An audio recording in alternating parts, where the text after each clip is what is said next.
Our next guest has taken the comedy world by storm, shooting into fame with his quick wit and viral stand-up clips. From his breakout moments on MTV's Wildin' Out to Netflix specials and sold-out shows across the globe. Take a look. There's a stripper boyfriend up here in the floor section. So?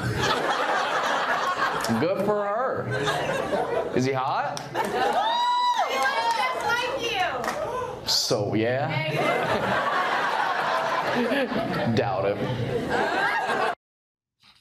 That's him. Matt Rife, comedian turned author, joins us now to give fans a deeper look into his life and meteoric rise to fame in his new memoir, Your Mom's Gonna Love Me. We have it right here. Yeah. So happy to have you here. Thanks for having me. Congratulations on this. So I listened to the audiobook. Lazy, I learned. I appreciate it. Thank you. Hey, I read all day, okay? I read here all day. You really do a bit too much. Thank you. Lazy, that's funny.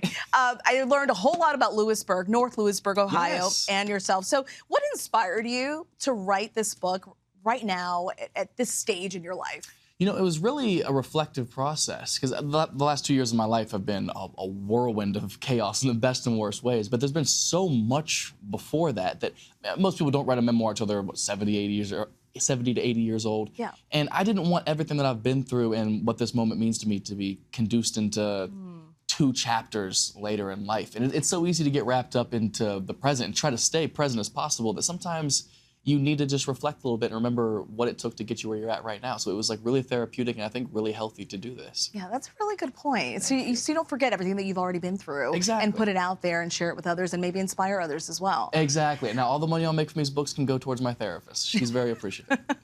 There you go. So you received backlash for a joke. You call it that. Backlash, right? Or some criticism, right, for a joke that you doubled down on. And you said about this joke, and then to those that took offense to the joke, you wrote, comedy doesn't exist to make you feel comfortable. It exists to challenge you, to make you squirm in your seat, and yes, to make you laugh.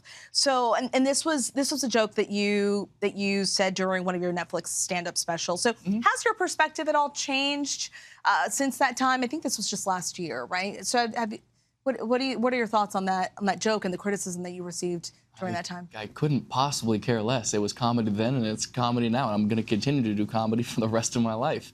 I think comedy is designed for the purpose of pushing boundaries, and it's also a healing mechanism, right? The very thing you might think makes somebody uncomfortable that they're dealing with, laughter might be the way they can actually get through that. Not everybody's as sensitive as you might think they are. Some people want to actually talk about their traumas or the things that you might find offensive. And I'm in the business of making people laugh. Who are some of those other folks that inspired you to be who you are today? I know you speak a lot about your grandfather in the book.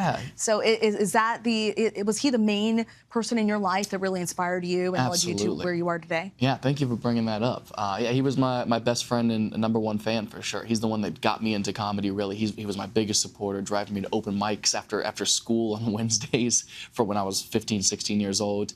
And, you know, he got to see those really rough moments where I'm performing for 20 to 12 to 5 people in these open mic shows.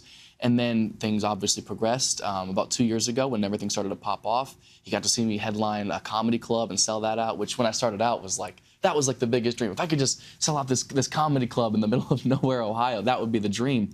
And he unfortunately passed away around the same time that all that started to happen. So I'm sorry to hear that. Oh, it's all right. He got to see the work that I put in, and none of it would have been possible without him. And now I get to do cool things like Madison Square Garden next year and the Hollywood Bowl, and I hope he gets a better seat to see those shows. I'm sure he's very proud. Thanks. What would you like readers to take away from this book and your story? I think it would just be really cool for people to get to know me on a more personal level. It's very easy to assume the past 2 years I've had was an overnight success, and there was 27 years before that I think is going to surprise a lot of people. And it's just a more intimate look on who I am, where I come from, and how I feel about this current moment, and what I hope to do.